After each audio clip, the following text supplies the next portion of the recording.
We were running through a soft mud. Didn't even want to think about it. Smelt like the world gone bad. Bridget had led us to this cellar, down from a pantry door set in the kitchen wall. Sparks of colour coming from the fuse box as we passed. Beatles colours. Did good, my man. I was wading after Twinkle, heading for the light ahead, the soft glow of street lamps shining through the swung-back doors set in the cellar's roof. Following Twinkle up the steps, faint glint of the Beatles' colours shining from the door's sprung locks, we emerged into a garden overgrown with tall weeds.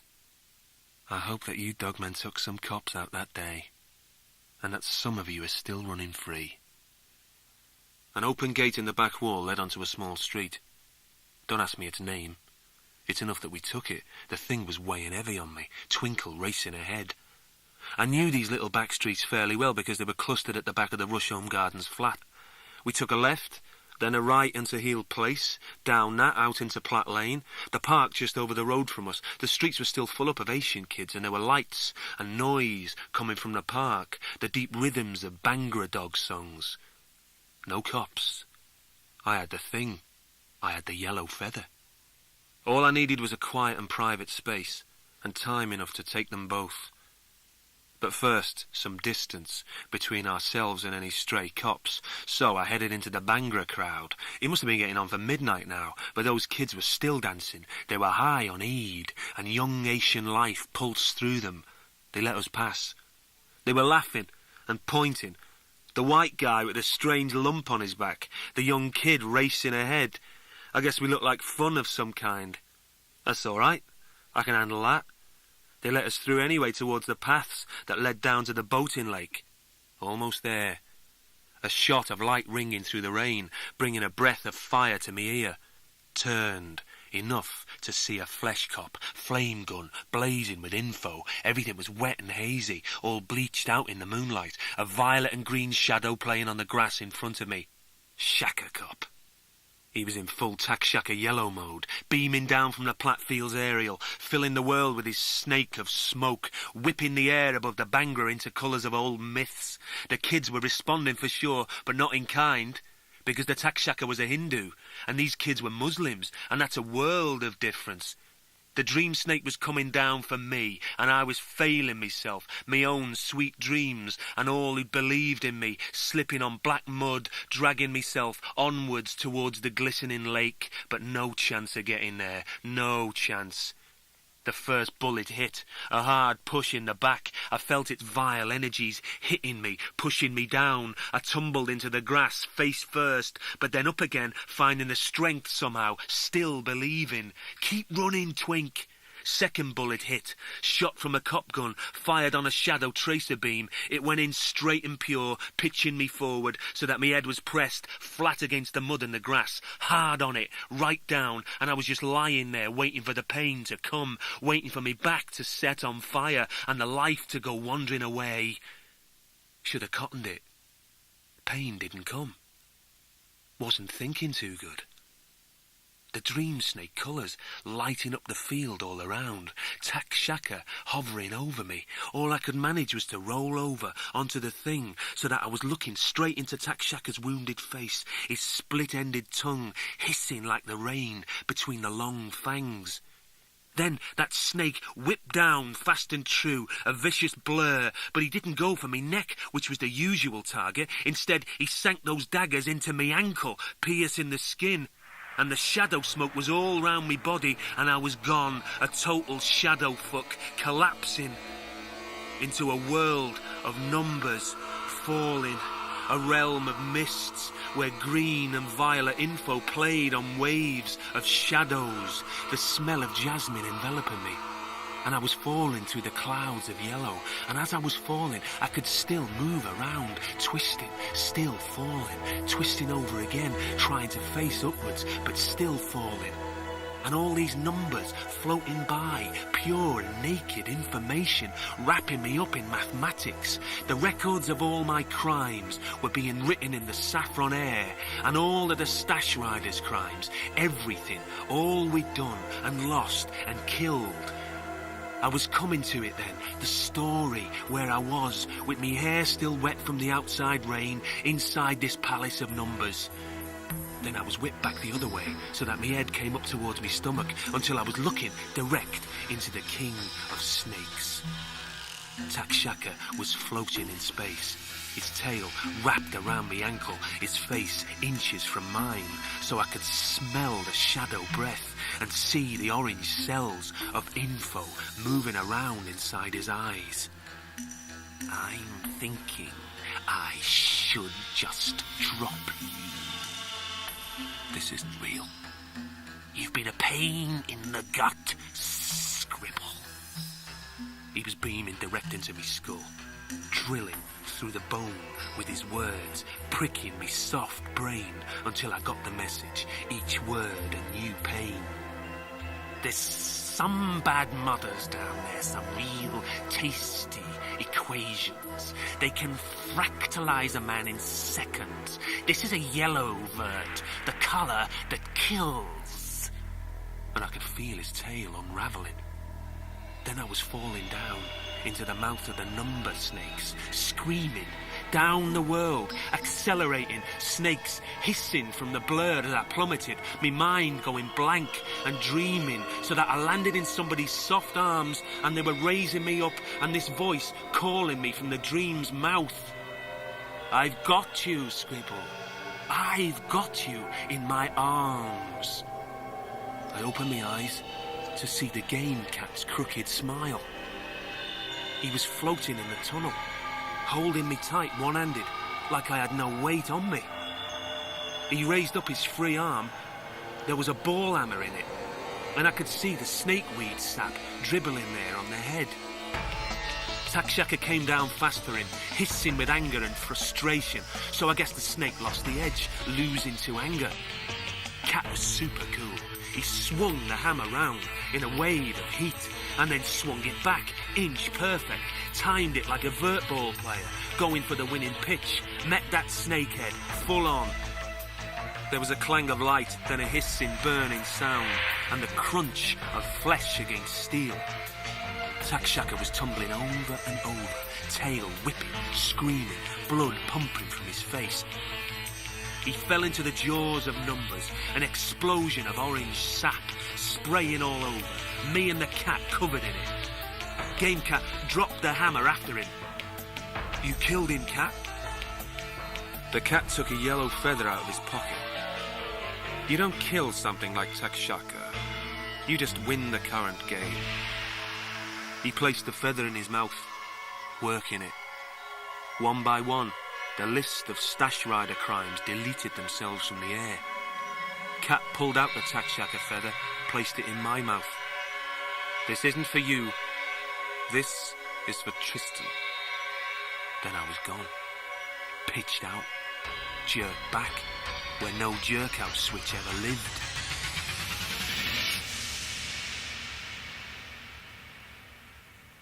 When I opened my eyes, there was this smiling face staring down at me.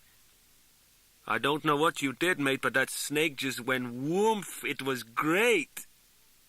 I felt a strong hand clutching under my shoulder and then lifting me up until I was looking direct into this Asian face. His black hair was wetted down over his eyes, but I could see the life in them, the energy. He smiled. Go for it, mate. Whatever it is. And then he was leading me over to the grass to where Twinkle was waiting. You do good now. Then the Asian walked away into the rain. Over on the playing fields, they were shutting down the system, the lights going out one by one until the darkness settled. Midnight. Twinkle took me hand. There was still some dog shit on us, but the rain was taking care of that.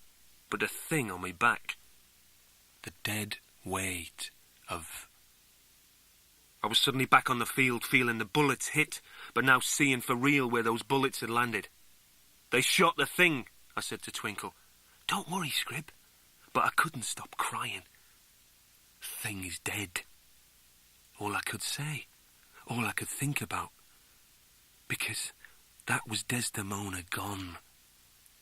Keep going, Mr. Scribble. Big things saved you. What for? What for? Because you can't swap death for life. Not even in the Vurt. The boating lake shining with the last remnants of the day. The bag of dead flesh on me back. Me and that young girl walking along the water's edge, heading for nowhere. Shit cleansed in the rain. Day 24. You know where the Slithy Tove is? I asked Twinkle. Sure, it's just over the hill. We passed it. That's where Barney works. He'll help you. Go there, through the trees. Keep to the darkest roads you can find. Mr. Scribble. Her young face was wet from the trip. You're on your own now, kid. What about you, Mr. Scribble? What are you going to do? Some things. Keep the faith, Mr. Scribble. That's right, keep the faith. Go on now. Twinkle set off into the dark morning. Through the breath of trees, she looked back just the once. Keep going, I called. I pulled off one shoulder strap, then the other, until the thing was loose. I lowered him to the ground, his dead eyes looking up at me. I think they were his eyes. The thing was dead for sure. 2 holes in his back where the bullets had lodged. Nothing. It brings nothing.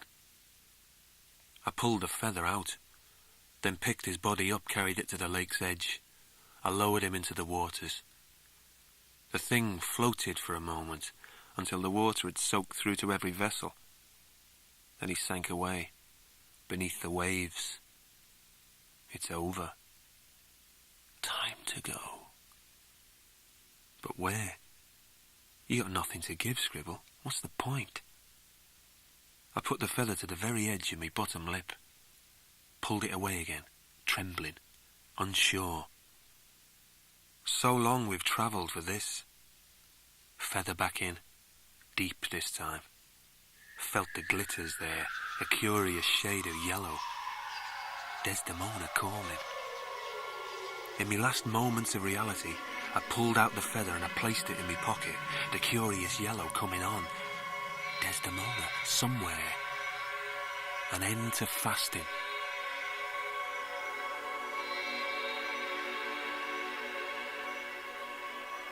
My face bathed in a yellow light. Looking good, Steve. Cheers. I moved the razor across my cheek, revealing an area of skin, and then wiped the foam onto a flannel. I haven't got what she wanted. Don't you know how that feels? Don't I just? I wet the razor in the sink. The water looked dirty. She had her heart set on that bag. You know what theirs is like. Believe me, no one knows better. I looked deep into the eyes staring back at me. Yellow eyes. The neon tube above the mirror cast a yellow gloom over my face. The light seemed almost thick, and my hand had to push gently through the air as I brought the razor back up. It was my father's open razor, the one sharpened on that leather strop hanging up beside the sink. He hated me using it, but what the hell? It wasn't every day that your sister gets to be 16. I should have moved on that bag. Stephen! I was talking to myself in the bathroom mirror, calling myself by name. As soon as Des spotted it, I should have got the money out there and then. But oh no, not me. I wanted to surprise him with it. So you let that guy steal it off you? Big deal. You got her something nice instead. No. There's nothing else she would... Shit. I'd taken a nick out of my face. Blood fell into the water, swirling. I reached for a tissue, and when I looked in the mirror to stop the flow, it was me father's face that I dabbed at. Oh my God, I was... You know I forbid the use of that blade. It's a man's blade. Father, I'm sorry. What was this? Where was I? This feeling, what is it? Think. Give me the blade, Stephen. Please. This isn't real. Nobody calls me Stephen anymore. Must I punish you again? I'm getting the haunting. Father? He was swinging the blade. This isn't real. I'm in a vert. Jerk out. The razor coming for me face. Jesus Christ, jerk out, you dumb fucking...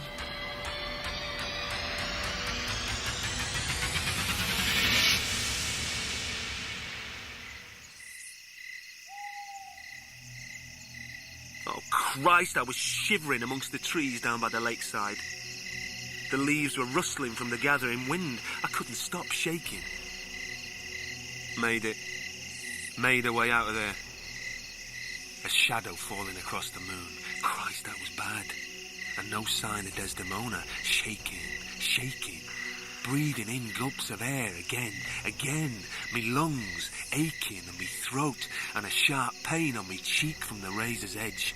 And then letting out the air in a long passage. Something coming between the moon and the trees. Found a way out somehow. Except that you can't jerk out of a yellow. The leaves shaking as something moved amongst them. So what was... I found you, Stephen. Me father pushing the branches aside, the glint of light on the razor in his hand. I'm still in the vert. I won't have a child of mine out after 10.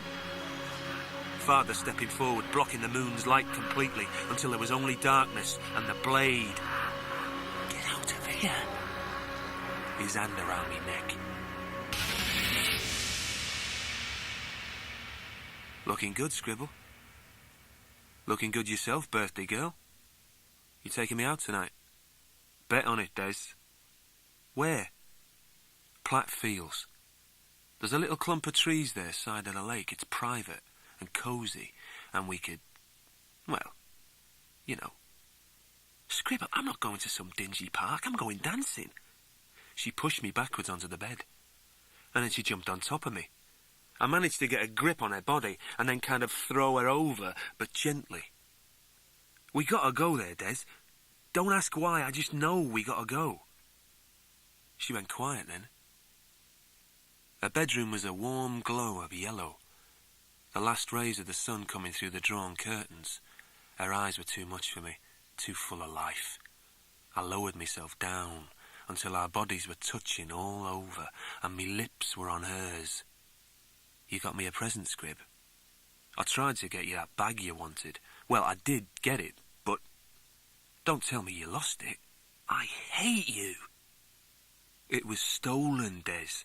This guy on the bus, he snatched it away from me, jumped off just as the bus was moving from the stop. I didn't know what to do. You know what this means? I know. It means we can't go to Platt Fields. I know. Why is that? I don't know. Crazy, isn't it? Doesn't matter, we'll just stay in tonight. We could... That can't happen. Father, he... Has he been hassling you again? He went for me with a razor before. This is a curious house, isn't it, Scrib? It's a bad house. Then I pulled her blouse, free from her belt, to reveal the hard ridges of the scars on her lovely stomach. I put my lips to them, trying to kiss them away. Nothing would work. I got you a present anyway, Des. Show me. I put my hand in my jacket pocket, feeling something fluttering there, not knowing what it was until I pulled it out, and then still not knowing. Oh, Scrib! It's a feather. Looks like it. Look at the colours in it. All those yellows. They're just the same colour as the light in this house. What does the feather do? I think I'm meant to tickle you with it. That sounds right. She pulled up her blouse some more, offering me her stomach and breasts. I stroked the yellow feather gently over her body. Oh, God, that feels good. It's making me see pictures. What do you see? Me and you walking away from this house, growing old together. Keep stroking. That's it. That's good. We're living in a little house, miles from here, miles from Father. Keep doing it, higher. That's it. On me neck. Feels lovely. Miles away from the pain. On me lips, please, scribble. Yes. Miles away from the knife. In me mouth. Now. In me mouth. I had the feather poised on me sister's lips, and me whole being was telling me to push further, to let her take it in deep, and I didn't even know why. I just had to do it to her, gently pushing. Take that feather away, Stephen. Father? It's a young boy's game. I was lying on top of me father, pushing a feather into his mouth. His bite clamped down hard on the flights, so that the feather was lodged solid between his teeth. Then his hands came down on me back, and I felt the blade going in. Felt like me back was on fire. He stabbed again. Christ, the pain was unbearable. I felt the razor tearing its way out, ready for another strike. Father, please. It's all you deserve, wretched boy. But as he spoke, the feather was loose in his mouth. This isn't real. He cursed me then. Called me a sister fucker. This is Vurt. Jerk out. The razor biting into me. No, don't jerk out. I was getting the story. There is no jerk out. It just starts again. This is Curious Yellow, and that isn't me father under me. It's me sister. It's Desdemona. This is just a Vurt father. He's living inside Desdemona. There is no going back, no jerking out. You can only go forward. The razor was cutting into me skin again. The pain was terrible. Blood on me father's face. A sudden glimpse of Desdemona's eyes looking back at me from me father's face, and her voice telling me to push the feather in. It took everything I had left, fighting against all the rage and madness, until I had the feather wedged up against the top of his mouth. He bit down hard again, but I was too far gone by then, too full up of despair. Shove it. Deep to me father's throat, which was Desdemona's throat, where it belongs. Immediately, his body starts to fall away. The razor slips free of me skin. I pull the Curious out of his mouth and take it into mine. Please, God, I'm right on this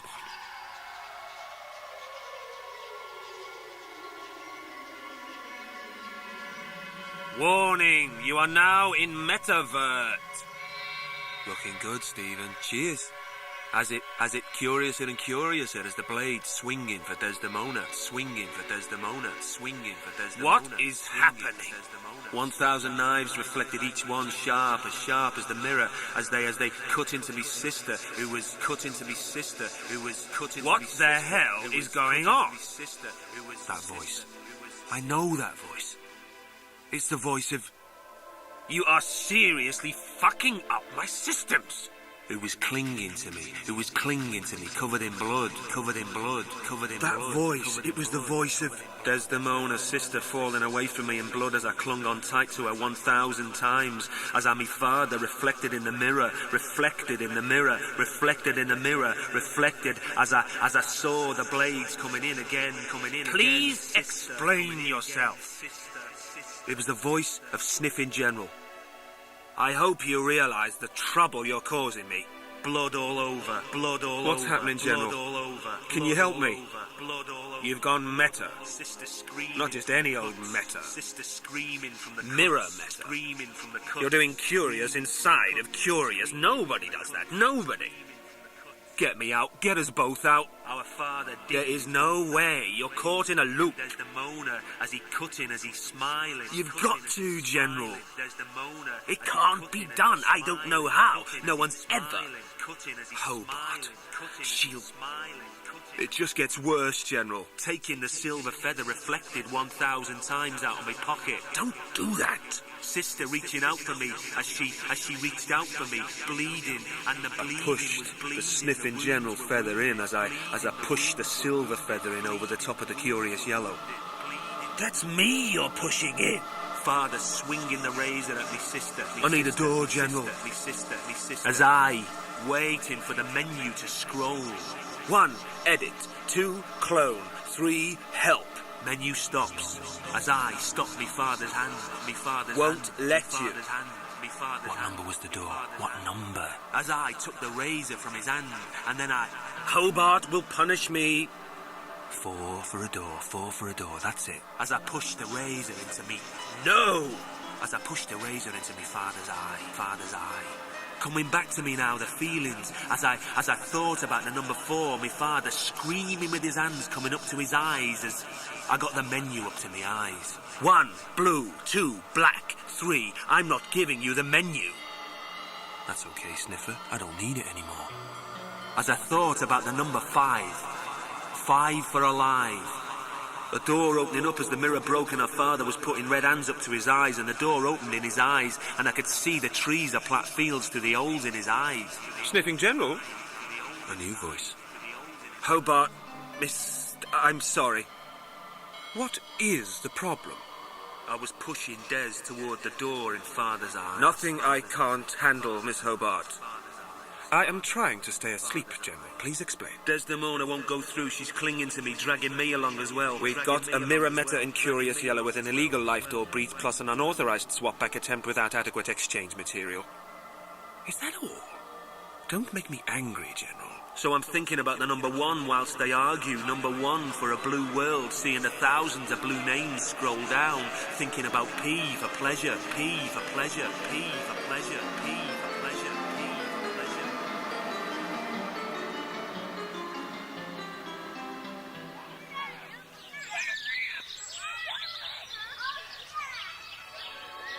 Where are we, Scribble? My sister and I sitting on the park bench in Pleasureville, listening to the birds singing. We're inside a vert, Des. It's lovely. We should just stay here forever. Should we do that, Scribble? No. Their eyes went blank for a moment, filled with a blue void. This isn't the real world, Des. The real world is not beautiful, but it's where you belong. No, don't try to understand. Just believe what I'm saying. I'm sending you back, Des, if I can. You're coming with me, Scribble. I don't belong there, sister. This is my place. This is what I am. Scribble. It can't happen, Des. It just can't. I love you too much. Oh, you don't love me enough. Which adds up to the same thing. The same pile of bones. General found us. There you are. I've been looking all over. Send my sister back. She has nothing to exchange with. It cannot be. I'm staying here. Oh. In that case, let me check the constant. Scribble, please don't. She was holding tight to my hand, trying to pull me with her, but I was firmly rooted now, working the vert like I was born to it. You know the truth, Des. Keep the faith. Don't stop thinking about me. My father's eyes open in blood red in a blue Pleasureville sky. There, I have it now, sir. And Desdemona falling away, the touch of her fingers, the gift of her eyes, falling into the eyes of our father, and through to where I could catch glimpses of the shifting branches, and the moon on the lake in the park where the world is good and the rain is tender. I pull curious yellow out of my mouth, leaving the silver there. All the layers fall away until I'm seeing only darkness. I suppose we ought to do something about you. I guess so. The menu scrolls down. 1 blue, 2 black, 3 pink, 4 silver, 5 life, 6 cat, 7 yellow, 8 Hobart. Please select your door option. Not that you've got much choice. Give me a 6, please, General. Falling.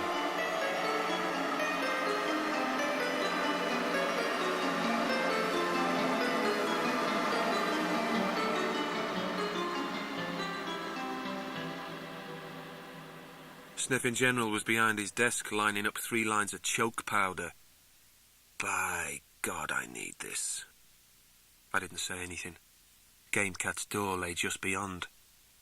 I'm in trouble with Miss Hobart now. It's all got to be accounted for, you know. She'll want a full report. That's a lot of work, and I blame you entirely. She almost woke up then. Do you know the consequences of Miss Hobart waking up? Before the right time? Do you? If she should stop dreaming, why, it's unthinkable. We'd all be out of a job, including you, Mr. Scribble. He looked up at me. Sir, are you crying? I don't know what I was doing, only that me back was killing me.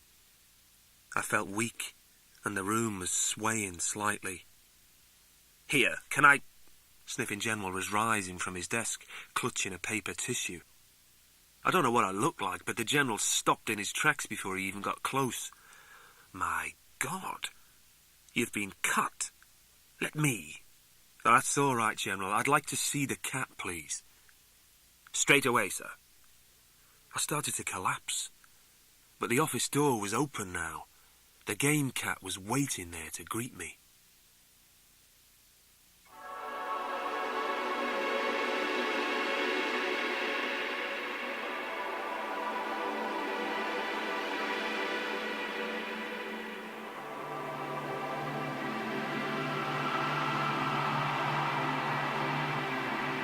Day. Forever. There are 1,000 things in this room, and I'm just one of them, living amongst objects and gifts, writing all this up on an antique word processor, some desperate swap for some desperate feather. The cat's over in the armchair drinking his wine, working on next week's issue. He likes to write with pen and ink, the future with the past. I'm 41 now. I feel about 25 or so. Look it too. Living in Vurt really slows down the rate of change. 20 years. 20 years gone by since Mandy first stepped out of that all-night Vurt you want. Do they still have those places? I don't keep up with life. Real life. Sure, the cat tells me stories now and again. How Des and Twinkle share a house somewhere. Das Uberdog's getting old by now, as dogmen will. He's very high up in the music industry, in partnership with Dingo Tush. Bridget doesn't seem to feature. The cat can find no traces. She's out there, somewhere, waiting to happen. No clues about Carly Dog. I like to think that she roamed the streets for years, running with the pack, and then died in action. That's a good story. And sometimes, just sometimes, I find myself riding some blue or black door, and some woman comes up to me, riding the same feather. She has the most beautiful eyes, and a dragon tattoo on her left upper arm. We play for a while, working the game together like experts, always winning, never losing. She's 39 years old, I'm 25. It doesn't happen that often. I suppose it must get to her. The widening gap of age. Cat tells me that she's got a new man now, down on the real world. That's okay. I can handle that. Her wounds have healed. So have mine. I guess I always loved Desdemona more than she loved me. That's why her staying here would have been a betrayal of life. What else? The Crash Rider's feather got made eventually. It was a hard yellow and the money comes in useful, kind of, just to bribe the General now and again into letting me pass through doorways I shouldn't. It was the cat who persuaded me to write down these memories. I don't know what to call it yet. Certainly not Crash Drivers. I might just call it after my name, or after what I am, what I've become. Maybe you're hearing it now. Or maybe you're playing the feather. Or maybe you're in the feather, thinking that you're hearing the story with no way of knowing. No matter. The game is over soon. Just one more moment. And then it's gone.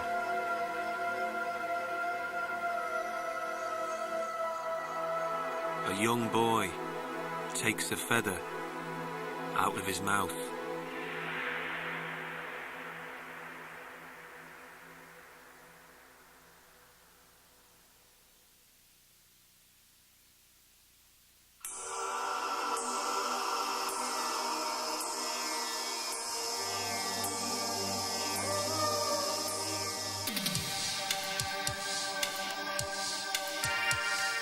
Vurt was written by Jeff Noon and read by Paul McGann.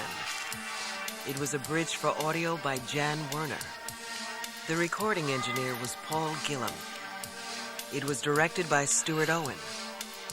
Original music was composed by Richard Emmett and Paul Nelson.